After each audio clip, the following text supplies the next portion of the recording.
ফজরের নামাজটা পড়ে এসে এক পাতা কোরআন তেলাওয়াত করেন। আচ্ছা এক পাতাও না পারেন, অন্তত কুল হুয়াল্লাহটা পড়েন। অন্তত আল্লাহকে বলতে পারবেন, আল্লাহ আমি কোরআনটাকে স্পর্শ করার চেষ্টা করেছি, ভালো করে পড়তে জানি না, কিন্তু পড়ার চেষ্টাটা করেছি বানান করে হলেও।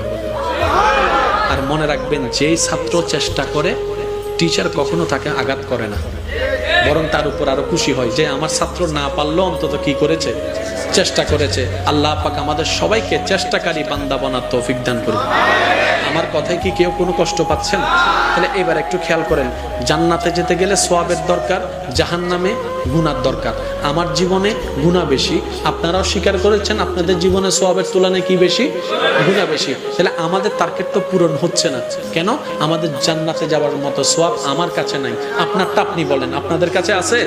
নাই। কারণ আমরা একটা ভালো কাজ করলে 10টা খারাপ কাজ করি, এক ওয়াক্ত নামাজ পড়লে 10 বার মানুষের নামে বদনাম করি।